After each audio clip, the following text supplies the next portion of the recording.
안녕하세요. 성재쌤입니다. 성적이 오르는 토익 RC 파트 5 17번째 시간입니다.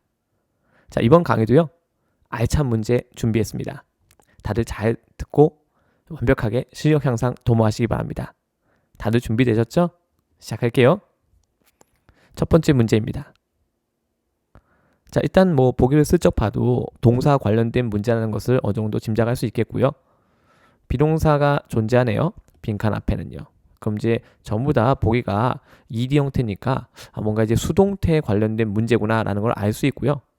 일단 동사 관련 문제가 나오면 앞에는 주어하고의 호응 관계 보는 거 굉장히 중요해요. 이때 주어와의 호응 관계는 단수냐 복수냐 수일치를 보는 것이 아니라 의미상의 호응 관계, 즉 콜로케이션을 같이 포함하고 있는 거예요. 주어가 뭔지 봤더니 여기 request하고 나와 있죠. 그럼 이제 이 request하고 잘 어울리는 게 뭐냐 봤더니 정답은 A였네요. 원래 가장 기본적인 표현으로 grant a request 한 표현이 있거든요. 근데 내가 그걸 알고 있으면 굉장히 쉽게 풀 수 있죠. 근데 참 재밌는 사실 뭐냐면요. grant a request라는 이 능동구조로 문제가 제시가 되면요. 정답률이 올라가고요. 똑같은 이 표현을 갖다가 이렇게 수동태 구조로 출제를 하면 정답률이 상대적으로 떨어집니다. 자, 이것은 우리가 그만큼 경직된 학습을 하고 있다는 근거가 되는 거죠.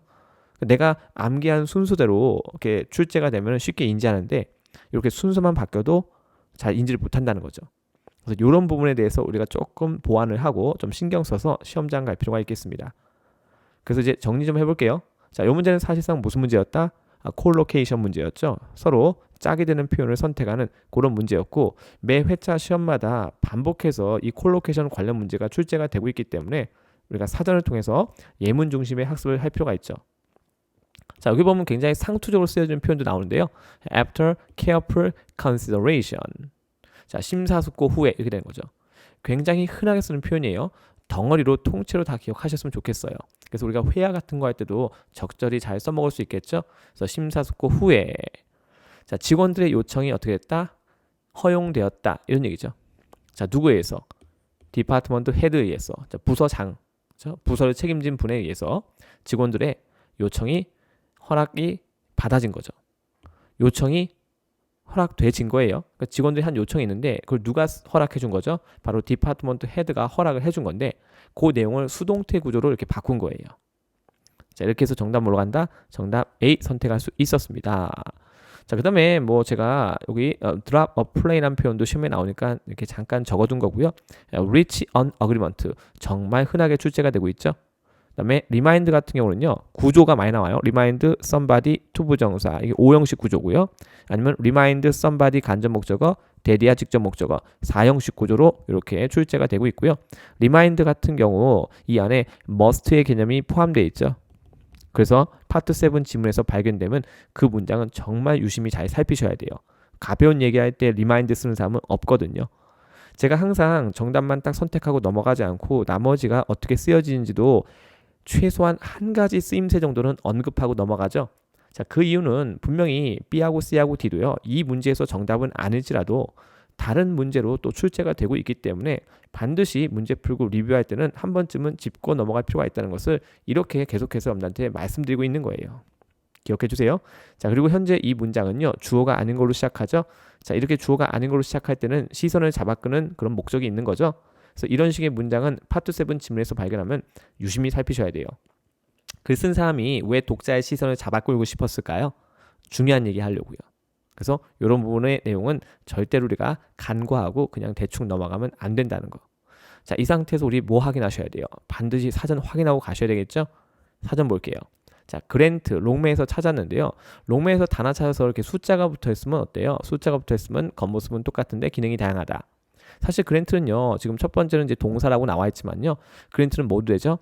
그랜트는 명사도 되죠. 명사로도 시험에 나오니까 꼭 기억하셔야 돼요. 자, 여기 보시면요. 이렇게 나와요. 첫 번째 뜻이요. give someone something 혹은 allow them to have something. 여기 보면 제가 아까 우리 해석할 때 뭔가 허락해 주다라고 이렇게 번역을 했잖아요. 여기 정의에 뭐가 포함되어 있어요? 정의에 이렇게 allow가 포함되어 있죠. 첫 번째 예문 아니나 다를까 보세요. Britain could grant Spain's request 하고 나오죠. 가장 기본적으로 지금 이 부분을 보시면요. 이거 제가 굵게 한 거 아니죠? 이렇게 사전에 굵게 명시가 돼 있죠. 그래서 그랜트하고 리퀘스트가 서로 어떻다? 서로 짝꿍이다. 명확하게 나와 있죠. 그래서 ETS는 우리하고 똑같은 영어 사용자죠. 존재하지 않는 표현을 자신들이 멋대로 만들어서 시험에 낼 수는 없습니다. 예, 잊지 마세요. 자, 그 가운데 이거 잠깐 보세요. 그랜트, 간접 목적어, 직접 목적어, somebody, something. 몇 형식 구조죠? 4형식 구조. 자, 요것도 시험에 나와요. 특히 얘도요. 지금 능동 구조가 이렇게 기본으로 나와 있지만 수동태 구조로도 많이 나옵니다. 4형식 동사는 목적어가 2개가 있기 때문에요. 수동태가 되면요. 간접 목적어가 주로 가죠. 그 다음에 비동사 PP 다음에 직접 목적어 명사가 또 쫓아옵니다. 그러니까 일반적인 3형식 동사의 수동태 구조랑은 다르죠. 그래서 ETS가 그 점을 노리고 시험에 출제를 하고 있으니까 그랜트가 4형식 구조로 출제되는 거 요거 잊지 마세요. 자, 이런 식으로 우리가 쓰임새를 갖다가 공부를 할 수 있는 거예요. 자, 이거는 다시 요 something이 앞으로 가면요. 전치사 to 쓴 다음에 그 뒤에 뭐가 쫓아오죠? somebody가 뒤에 오죠. 이때는 3형식 구조가 되는 거예요. 그러니까 사실상 가장 우리가 흔하게 알고 있는 4형식 동사 이 기부하고 똑같은 방식으로 쓰여질 수 있다는 거죠. 자, 그거 잊지 마세요. 여기서 끝나지 않고요. 콜로케이션 다시 찾아왔는데 이건 제가 뭘 찾은 거냐? 좀 전에 제가 그랜트를 보여드렸는데요. 이번엔 제가 리퀘스트 명사를 찾아온 거예요. 근데 여기 찾았더니 아니나 다를까 보세요. agree to a request 옆에요. 조금 더 우리가 격식 차린 표현으로 grant somebody's request 하고 나와 있죠. 아, 얘는 그대로 나와 있잖아요. 그거 바로 아래 나와요. The judge granted his request 하고 나와 있죠. 그래서 사전에 이렇게 나와 있는 것들이 시험에 출제가 되는 거예요. 절대로 ETS가 자기 마음대로 지구상에 존재하지 않는 것을 멋대로 만들어서 시험에 낼 수는 없습니다. ETS는 우리하고 똑같은 영어의 사용자니까. 자, 여기 콜로케이션 우리 학생들 제가 항상 얘기하는 거지만 뭐 암기하거나 옮겨 적거나 이게 아니에요. 우리 학생들 평상시 휴대폰 꼭 갖고 다니시죠? 저 같은 경우는 제 휴대폰 바탕화면에 영영사전 바로가기 아이콘이 만들어져 있어요. 저는 애플리케이션보다는 그냥 웹페이지 이용하는 게 더 좋더라고요.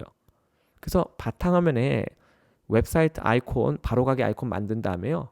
항상 그걸 찾아보는 습관을 저는 실천하고 있는 거예요. 별다른 비결이 있는 것이 아니에요.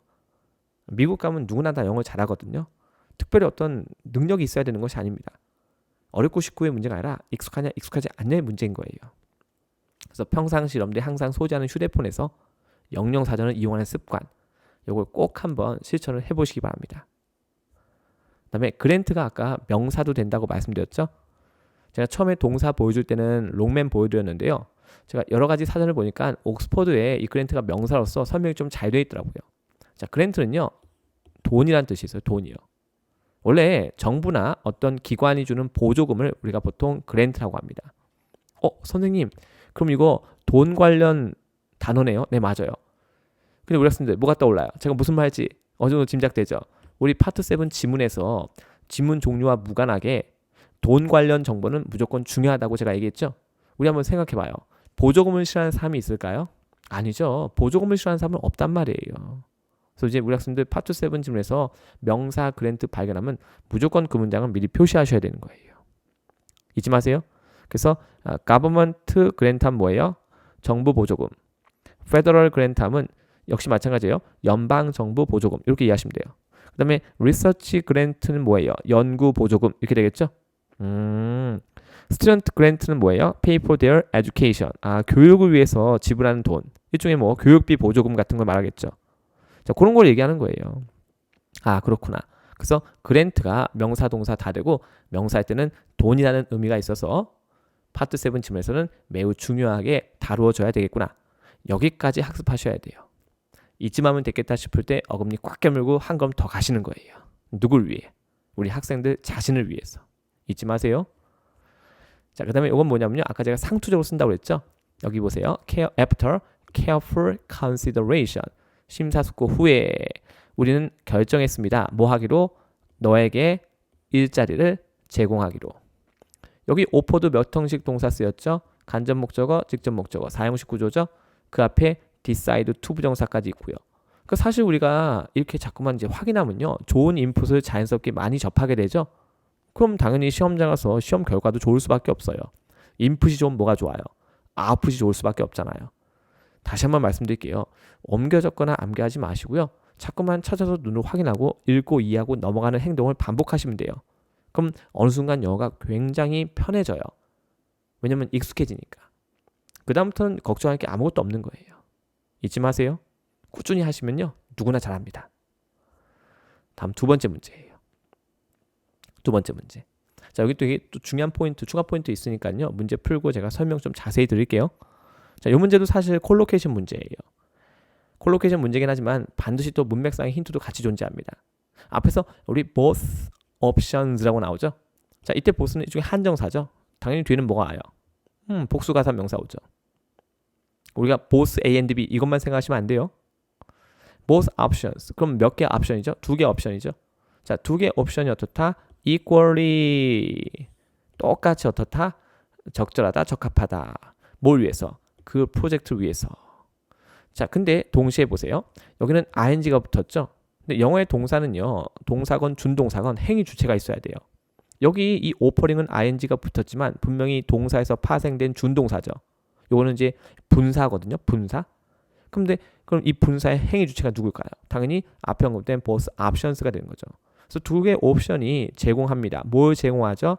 야, 이때 comparable는 뭐예요? similar, 유사한 혜택들을 제공합니다. 근데 잘 보세요. 우리가 기본적으로 equal이라는 말을 쓰려면요. 최소한 뭔가 비교되는 대상이 두 개는 있어야 될 거예요. 그래야지 그것이 똑같은지 다른지 알 수 있잖아요. 그래서 앞에서부터 우리가 both란 말이 등장하고요. 그 다음에 보세요. comparable이 무슨 뜻이라고요? similar. 이게요. 네, similar의 개념이 있어요. 이렇게요. 제가 잘 못 썼네요. 지우고 다시 쓸까요? 이런 개념이 있거든요. 근데 우리가 뭔가 유사하다라고 할 것 같으면 어때요? 비교되는 대상이 두 개는 있어야 될 거 아니에요. 그렇죠. 근데 equally도 언제 쓸 수 있다? 최소한 비교 대상이 두 개는 있어야지 이것이 우리가 똑같이라고 말할 수 있는 거잖아요. 그러니까 이런 것들이 다 문맥상의 힌트가 되는 거예요. 그래서 더더구나 정답은 뭐가? equally가 될 수밖에 없었죠. 근데 실제로 사전을 찾아봐도요. 요렇게 딱 짝이 나와 있어요. 물론 이거는 이제 다른 예시고요. 이렇게도 짝입니다. 둘 다 기억해 주세요. equally qualified 이것도 시험에 나오거든요. 그래서 제가 여기 비교해 보시라고 이것도 제가 써놓은 거예요. 그리고 both 추가 포인트, comparable 추가 포인트 이거 놓치면 안 되고요. 사전 같이 볼게요. 사전 보시면요. 역시 콜로케이션이라고 나와 있죠. 롱맨입니다. 롱맨의 장점은요. 이 콜로케이션 정리가 잘 되어 있어요. 여기 보이시죠? 세 번째 항목에 equally suitable 이렇게 나오잖아요. 보이시죠? 이렇게요. 근데 아니나 다를까 이 문장에도 뭐가 숨어 있죠? both가 있네요. 네, both가 있잖아요. I wanted a shoe. 근데 그 신발이 어떤 신발인지 관계대명사가 꾸며주고 있죠? That was equally suitable. 똑같이 적절한. 뭘 위해서? 레이싱과 트레이닝. 이 두 가지 목적을 위해서 똑같이 적절한. 그러니까 이런 표현을 쓰려면요. 최소한 뭔가 비교되는 것들이 좀 있어야 되지 않을까라는 생각을 할 수 있는 거죠. 뭔가가 똑같다는 것은 적어도 비교를 해봤으니까 똑같은지 다른지 알 수 있는 거잖아요. 그래서 여기도 뭐가 있었다? 정황상의 어떤 힌트라고 할 수 있는 이 both가 포함되어 있는 문장이었죠. 자, 그 다음에는요. 이 both에 대해서 조금만 더 알아볼게요. 우리 학생들 보통 이제 both A and B 이거 많이 알고 있잖아요. 좀 전에도 한번 보셨죠? 근데 이제 그것만 시험에 나오는 것이 아니에요. 요즘은 ETS가 both 단독으로 또 시험에 내고 있거든요. 여기 보면 이제 중요한 문법적 요소는요. 롱맨에 이렇게 따로 좀 정리가 되어 있잖아요. 순 이렇게 되는 거예요. 여러분은 both를 이용합니다. before a plural noun. 복수명사 앞에서. 여기 복수명사 보이시죠? 그 앞에서 both가 있죠? 이때는 일종의 한정사예요. 우리 영어의 한정사 대표적인 게 어하고 더가 있잖아요. 근데 이 녀석들은 우리 명사 앞에 쓰죠. 명사 앞에 쓰니까 일종의 큰 개념으로는요. 형용사에 속합니다. 하지만 형용사와의 차이점. 일반적인 형용사는요. 명사 앞에 여러 개가 겹쳐서 위치할 수 있지만 한정사는 한 번에 한 개씩만 쓰는 것이 기본 원칙인 거죠. 그래서 이때 both는 일종의 한정사이다. 그럼 우리 학생들 봐요. 이 both가 있고 없고의 차이가 어떻게 되는지 한번 살펴볼게요. 만약 여기 both가 없잖아요. 그럼 여기는 이 women이 몇 명인지 우리는 알 수가 없어요. 근데 여기다가 우리가 both를 딱 쓰는 순간 뒤에 있는 여성분들은 몇 명의 여성이 되는 걸까요? 그렇죠? 2명의 여성이 되는 거예요. 조금 더 의미가 분명하고 구체적이 되는 거죠. 자, 그 다음 보세요. 아래쪽에 우리가 use both 혹은 both of를 쓴다라고 나오죠. 어디 앞에서 before a determiner. 예를 들어서 뭐가 되는 거죠? 더 정관사죠. did 지시 형용사 혹은 소유격 대명사 요런 거 그렇죠? 요런 것들 앞에다가 both나 both of를 쓴대요. 선생님 좀 전에 영어에서요 이 한정사 두 개를 나란히 못 쓴다고 하셨잖아요. 네, 그렇죠. 근데 여기 보세요. 여기 뭐가 of가 생략된 구조라는 거죠.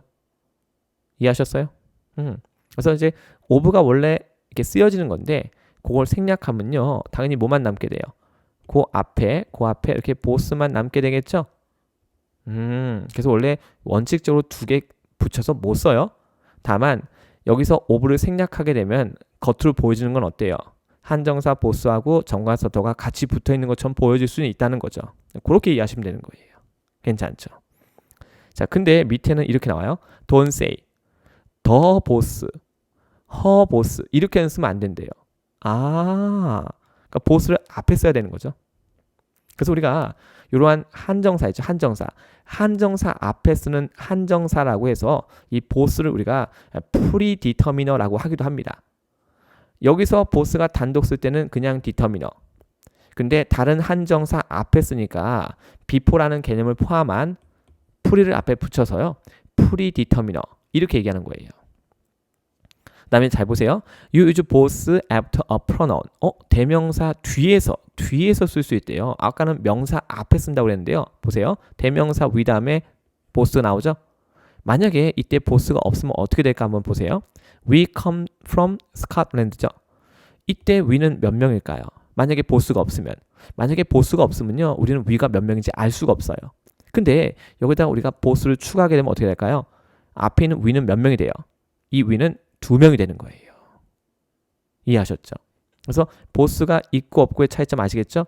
both가 없으면 we가 몇 명인지 모르지만 both가 있는 순간 we는 몇 명이 된다? 2명이 된다. 아래쪽에 마찬가지예요. 여기 we하고 they도 마찬가지죠. 이 they라는 녀석도요. 만약에 여기 both가 없으면요. 몇 명인지 알 수가 없는 거예요. 근데 both가 있기 때문에 여기 있는 they는 몇 명이다? 2명이다 라는 걸 우리가 알게 되는 거죠. 이해하셨죠? 그래서 you use both after the first auxiliary verb라고 나오는데요. 자, 첫 번째 조동사 뒤에서 both를 쓴다. 여기 보시면요. have 다음에 pp 보이죠? 그래서 이 have가 뭐예요? 바로 auxiliary라는 거예요. 우리가 흔히 조동사라고 하죠. 여기 있는 could도 마찬가지고요. 그래서 이런 조동사 뒤에서 우리가 이렇게 both를 갖다 붙일 수 있다. 다만 여기 both가 쓰여지면요. 앞에 위치한 we하고 they가 몇 명이 된다는 것을 우리가 분명히 알 수 있다. 바로 2명이라는 것을 분명히 알 수 있다. 만약에 both가 사라지면 어떻게 된다? 여기서 both가 사라지면은 우리는 we하고 they가 몇 명인지 알 수가 없다는 거죠. 차이점 아시겠죠? 이렇게 이해하는 게 중요한 거예요. 그래서 단순히 우리가 both A and B 이거 하나만 알고 시험장 가시면 뭔가 부족합니다. 아래쪽 슬쩍 더 볼게요. 자, both는 is not usually used in negative clauses라고 나오죠. 그러니까 부정 진술에서는 잘 이용되지 않습니다. 자, 그때는 뭘 쓰냐면요. 우리가 둘 다 아니다라고 할 것 같으면요. 우리가 neither를 쓰면 돼요. 그래서 neither of these method. 자, 이 방식들 두 가지 모두가 완벽하지 않아요. 이때 neither는 부정적인 개념이기 때문에 번역은 완벽하지 않아요라고 제가 번역한 거예요. 그래서 neither하고 both는 완벽하게 서로 대척점에 있어요. 완벽히 반대말이죠. 그래서 이때 보세요. Don't say both of these methods are not perfect. 여기 부정진술이니까 이때 both 쓰지 말란 얘기예요. 이해하셨죠? 그래서 이런 거 우리가 두 가지 모두 아니다라고 할 때는요. neither를 쓰는 거예요. neither. 잊지 마세요. 자, 이렇게까지 해서 우리가 기존에 알고 있던 both A and B 거기서 조금 인식의 폭을 훨씬 더 넓혀놨죠. 이게 우리가 실력이 올라가는 그렇죠? 그런 방법이라고 생각하시면 되는 거예요. 그래서 사전을 통해서 우리가 기존에 내가 갖고 있는 어떤 인식의 범위를 이렇게 확장할 수 있는 거죠. 자, 롱맨이었습니다. 다음에 comparable 같이 볼게요. 자, 이 녀석은요, 여러분들 보세요. 찾았더니 뭐라 나와요? similar라고 나오죠. 첫 번째요. 그 다음에 두 번째 보니까 어떻게 해요? being equally important 하고 나오네요. 와, 여기 뭐가 포함되어 있어요? equally요. 근데 우리 학생들 보통 compare 하면 비교하다 이렇게 많이 암기하시잖아요. 그래서 우리가 comparable 하면요, 왠지 뭐 비교할 수 있는 이렇게 될 것 같잖아요. 근데 첫 번째 뜻이 뭐예요? similar. 그리고 두 번째 뭐예요? being equally important요. 와, 그러니까 안 찾아보면요, 우리가 어떤 그 선입견이나 편견에 의해서 착각할 수 있다니까요. 좀 전에 우리가 풀었던 문제 문맥에 굉장히 잘 어울리죠. 그래서 이런 문맥상의 힌트가 존재하니까 제가 우리 학생들한테 그걸 한번 느껴보시라고 이렇게 자꾸만 사전을 찾아보라고 제가 이렇게 강력하게 권장 드리는 거예요. 제가 써보니까 너무 좋아서. 더구나 다 무료 자료잖아요. 그러니까 우리 학생들이 막 너무 큰 돈을 들이고 막 그러면 이제 금전적으로 많이 부담이 되잖아요. 근데 이렇게 좋은 무료 자료가 인터넷상에서 있으니까 얼마든지 여러분들이 마음만 먹는다면 이용할 수 있거든요. 그래서 이제 같이 한번 이렇게 해보는 거예요. 같이. 응? 감히 제가 우리 학생들을 가르친다 이런 것이 아니라 그냥 제가 갖고 있는 노하우를 공유하고 싶어서 그래요. 그래야지 우리 학생들도 빨리 어떤 이 영어라는 것에 어떤 굴레에서 벗어날 수 있잖아요. 좀 더 자유롭게 내가 원하는 대로 쓸 수 있게끔. 그래서 꼭 사전을 이용하는 걸 습관으로 가지셨으면 좋겠습니다. 등위절 축약 잠깐만 얘기할게요. 좀 전에 문장에 offering 해서 분사 구문이 있었죠. 그게 어떻게 발생했는지 그 근원적인 것을 좀 말씀드릴게요. 일단 우리 영어에서 이 등위 접속사가 있잖아요. 앞뒤 중복되는 걸 써야 안 써요? 쓰지 않죠? 언어의 경제성. 지금 보시면요. 이것이 축약 전이고요. 이것이 축약 후예요. 등위 접속사에 쓰면요. 앞뒤 중복되는 거 보이시죠? 자, 중복되는 것을 반복하지 않아요. 언어의 경제성. 그러니까 우리말도 그래요. 나는 고양이를 좋아하고요. 그리고 나는 강아지를 좋아합니다. 이렇게 얘기 안 하죠. 나는요. 고양이하고 강아지를 좋아합니다. 이렇게 얘기하겠죠. 그러니까 같은 얘기를 반복하기 싫어서 만든 게 바로 뭐예요? 바로 등위 접속사라는 녀석이 되는 거죠. 그래서 등위 접속사 있으면 앞뒤 중복되는 건 쓴다 안 쓴다? 쓰지 않고 어떻게 축약을 한다. 언어의 경제성이 바탕에 깔려 있다.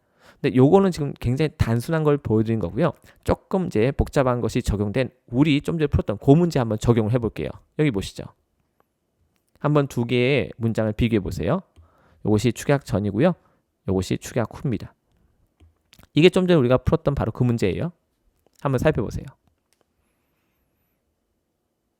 원래는 이렇게 and가 있었던 거죠. and가 있었어요. 근데 여기 앞에 있는 주하고 똑같으니까 대를 지운 거죠. 자, 이 상태에서 이 동의 접속사 and는 딱히 그렇게 대단한 의미가 있는 것은 아니에요. 그래서 이제 접속사 and도 지우고 싶은 거예요. 근데 잘 보세요. 접속사가 존재할 때는 동사 한 개, 동사 두 개를 쓸 수 있잖아요. 하지만 접속사 지우는 순간 동사 몇 개 써야 돼요? 동사 한 개만 쓸 수 있죠. 그래서 앞에 있는 동사는 내비둔 상태에서 이 뒤에 있는 두 번째 동사를 어떻게 해야 돼요? 동사에 준하는 준동사로 바꿔야 되는 거예요. 왜냐하면 접속사가 사라지니까 있는 동사 두 개를 그대로 쓸 수는 없거든요. 그래서 어떤 개념이 도입된 거죠? 동사에 준하다 하는 준동사가 도입된 거예요. 보통 우리가 이제 분사구문 만들 때 부사절 축약을 많이 생각하는데요. 이렇게 등위 접속사절 축약으로도 분사구문이 발생할 수 있습니다. 그리고 나서 잘 보세요. equally도 똑같이 있었다고 칠게요. 근데 and가 있으니까 equally 두 번 안 쓰죠? 그래서 이제 지우는 거예요. 그 다음에 여기 앞에 보면요. and 앞에 여기 for the project 보이시죠? 그러니까 요 and 뒤에 있는 요 for the project도 지워버리는 거죠. 중복되니까. 그럼 이제 남는 건 뭐예요? 중복 안 되는 거 남아있겠죠? 중복 안 되는 거 comparable benefits 이렇게 남게 되는 거예요. 이해하셨죠? 자, 그래서 같은 내용을 전달할 때 어떻게 쓴다? 좀 더 간단하게 쓴다. 언어의 경제성 논리가 깔려 있는 거예요. 그래서 전 세계 모든 사람은요, 어떻게 하면 같은 내용을 조금 더 간단하게 전할 것인가. 그러니까 이러한 인간의 욕망이 바탕이 돼서 언어도 같이 발전을 해온 거예요. 이런 인간의 욕망이 투영돼서. 그래서 우리 학생들이 평상시 어때요? 줄임말 같은 것도 많이 쓰시죠? 근데 이제 그런 줄임말 같은 것이 막 사전에 올라가 있고 뭐 어법상 모두에게 다 통용되고 이런 건 아니죠. 어떻게 보면 우리 학생들이 시대를 앞서가고 있는 거죠. 네. 자, 그래서 그런 견지에서 이렇게 등위절 축약이라는 개념도 이해를 해보시면 조금 더 수용하는 게 좀 자연스러울 거예요. 거부감이 좀 덜하고. 자, 이렇게 해서 우리가 등위절 축약까지 한번 알아봤습니다. 왜 하는지 이유는 알아야 될 거 아니에요. 그렇죠? 자, 이번에는 세 번째 문제. 자, 이 문제 한번 볼게요. 자, 이 문제 자칫 실수할 수 있는 문제니까 조심하셔야 돼요. 중요한 건 지금 전부 다 형용사가 왔는데요. 그 앞에 7이라는 뭔가 숫자 표현이 있고요. 빈칸되는 hours라는 표현이 있습니다. 정답 뭘로 가셔야 돼요? 정답? 바로 뒤로 가셔야 되죠. 그래서 7시간 연속이라는 얘기죠. 네. 그래서 7시간 연속으로 어떤 집중적인 훈련을 갖다가 끝마친 거예요. 여기 힌트 있네요. Without taking any breaks요. 어떤 휴식도 없이요. 휴식이 전혀 없었다는 것은 어떻게 해요? 연속해서 했다는 얘기죠? 와, 그것도 몇 시간을? 7시간을 연속으로요. 그러니까 반드시 문맥상의 힌트가 존재합니다. 그걸 정확하게 내가 찝어내서 정답 선택할 때 활용할 수 있어야 되는 거예요. 참고로 여기 several은요, 불특정한 숫자를 나타내죠. 그래서 보통 우리말로 몇몇 이렇게 번역하는데요. 기본적으로 more than 2, 최소한 2개보다 많아야 되는 거예요. 그래서 보통 3개는 있어야지 쓸 수 있습니다. 근데 중요한 건 제가 좀 전에 말씀드렸죠. 정확한 숫자를 모를 때요. 근데 여기 앞에 빈칸 앞에 7이라고 정확한 숫자가 나와 있죠. 그럼 거기다가 우리가 several 집어넣으면 이상한 거예요. 자, 그 다음에 unanimous는 조금 생뚱맞죠. 이거는 만장일치라는 형용사인데요. 주어진 문맥과는 아무 관계도 없습니다. 그리고 enough도 마찬가지예요. enough hours 그것만 보면 될 것 같죠. 하지만 enough도 정확히 내가 모를 때, 숫자를 모를 때 쓰는 말이기 때문에 앞에 7 있는 상태에서 쓰기는 쉽지 않았다. 그리고 더더구나 빈칸 뒤에 힌트가 있었죠. without taking any breaks요. 어떠한 휴식도 취하지 않고서, 즉 연속해서라고 문맥이 잡혀야 되는 거예요. 그래서 가장 정답으로 선택될 수 있는 적절한 표현은 바로 뭐였다? consecutive가 답이 될 수밖에 없었던 그런 문제인 거죠. 그래서 이 테스트는 반드시 어법상 그리고 문맥상의 힌트를 동시에 제시합니다. 그걸 내가 정확히 캐치할 수 있으면 되는 거예요. 정리할게요. 그래서 좀 전에 제가 설명은 이미 다 드렸고요. 네. 여기 보면 이제 색깔 표시된 것도 또 중요한 표현이죠. intensive training. 요거 ing 붙었지만 독립된 명사로 사전에 올라가 있고요. 앞에 관사도 없고 뒤에 복수 형태도 안 돼 있죠. 불가산 개념입니다. 그다음에 without도 전치사 문제 많이 나오죠. 우리가 뭐뭐 없이라는 개념으로 쓰일 수 있고요. 그다음에 take a break 가장 기본 표현이죠. take a break 하면요. 우리가 휴식을 취하다. 그래서 콜로케이션 문제로 출제가 되고 있습니다. 그래서 추가 포인트까지 sak 다 챙겨 가셔야 되는 거예요. 사전 볼게요, 우리. 네, consecutive 나오죠? 보통은 명사 앞에서 많이 쓰여진대요. following one after another in a continuous series라고 나오죠. 여기 보니까 우리 좀 전에 본 거 되게 비슷하죠. 9 consecutive days요. 우린 뭐가 있었죠? days 대신에 hours가 있었죠. 자, 그 다음에 그것도 비슷해요. 밑에 거 보세요. his fourth consecutive term 나오고요. 근데 요거 9이고요. 얘는 뭐예요? 얘는 지금 기수, 그 다음에 얘는 뭐죠? 서수죠? 둘 다 가능한가 봐요. 기수는 우리가 뭐 개수 셀 때 쓰는 숫자고요. 서수는 순서를 나타낼 때 쓰는 숫자를 말해요. 여기는 뭐예요? after 6 consecutive defeat이죠. 자, 6번의 연속 패배. 6번의 연속 패배. 안 좋은 내용이네요. 그쵸? 자, 그 다음에 보세요. 이거는 뭐예요? fifth consecutive months죠. 네, 보이시죠? 이번에 months가 나왔네요. 그러니까 이제 이렇게 기간을 나타내는 표현들이 많이 오나 봐요. 여기는 days도 있었잖아요. 이자율이 다시 올랐습니다. 자, 얼마 동안 올랐나 봤더니요. The fifth consecutive month니까 5개월 연속으로 올랐나 봐요. 마지막 것도 이왕 보는 김에 같이 볼까요? They achieved their third consecutive year. 그러니까 3년 연속, 그렇죠? 기록적인 매출을 달성했다. 이런 얘기죠. 좋은 거네요. 자, 어때요? 예문을 이렇게 쭉 보니까 좀 전에 풀었던 문제 그냥 너무나 당연하다라고 생각이 좀 들지 않나요? 그래서 단순히 여기다 한국말을 적어놓고 그 한국말을 암기하기보다는요. 이렇게 예문을 보는 게 정말 좋아요. 왜냐면 ETS가 우리한테 문제를 낼 때요. 단어 옆에 한국말이 무슨 뜻인지 쓰세요라고 내진 않잖아요. 결국 우리한테 주어지는 건 뭐예요? 문장이죠. 그래서 문장 안에서의 쓰임새를 보고 가면요. 그냥 시험장 가면 본능적으로 뭐가 답인지 바로 느낌이 와요. 어차피 ETS도 사전을 보고 참고해서 문제를 만들 수밖에 없는 우리하고 똑같은 영어의 사용자니까. 잊지 마세요. 그다음에 intensive training이라는 말이 있었죠. intensive training. 제가 intensive를 찾았더니 아니나 다를까 여기 intensive training이라는 말이 나와요. 여기 앞에 관사도 없고요. 뒤에 복수 형태도 안 돼 있죠. 이때 training은 역시 뭐다? 불가산명사. 영어의 가산명사 같은 경우는요. 문장에 들어가면 앞에 관사가 있든지 그렇죠? 아니면 복수 형태 표시가 됩니다. 근데 여기 intensive training은요. 단복수 표시가 전혀 안 돼 있잖아요. 그렇죠? 밑에만 봐도 여기는 또 복수 형태 돼 있죠? 가산명사니까. 여기 보시면요. 2 weeks라고 나오네요. 저 문득 갑자기 요 사이에다가 consecutive 넣어도 될 것 같아요. 2 consecutive weeks of intensive training. 어때요? 괜찮죠? 네, 그러니까요. 그러니까 이렇게 자꾸만 우리가 응용도 해보는 거예요. 그래서 추가 포인트 지금 계속 살펴볼게요. 자, 이번엔 뭐예요? 바로 break요. take a break 보이시죠? 그래서 without taking any breaks 강조하는 거예요. 좀 전에는요. 우리가 관사 안 쓰고 뭘 썼죠? any 썼죠. 그래서 어떠한 휴식도 없이 연속으로 아주 집약된 훈련을 갖다가 끝마치게 된 거죠. 이해하셨죠? 아하, 그렇구나. 그래서 이것도 콜로케이션 표현이니까 같이 꼭 기억을 해 주시기 바랍니다. 절대로 빈칸만 달랑치고 넘어가시면 안 돼요. 그럼 우리 학생들이 손해보는 거니까. 자, 이렇게 해서 또 우리가 한번 정리를 해봤어요. 네, 어때요? 저랑 같이 공부하면서 점점 사전 보는 것이 익숙해지고 뭔가 좀 더 자신감이 생기고 분명히 그럴 겁니다. 처음에는 이게 사전 보는 게 어색하고 힘들고 막 어떻게 보면 막 심지어 막 짜증 날 수도 있어요. 근데 요 적응하는 시기만 잘 견뎌내시면 어느 순간 여러분들 실력이 정말 기하급수적으로 그쵸? 여러분들 실력이 위로 향상됩니다. 그래서 꼭 제가 이 좋은 자료로 가득한 사전 보라고 그게 바로 자신을 사랑하는 방법이라고 여러분에게 매번 말씀드리고 있는 거예요. 아시겠죠? 다들 우리 학생 힘내시고요. 네, 다음에 제가 또 좋은 문제로 돌아오겠습니다. 여기까지 성재쌤이었습니다. 감사합니다.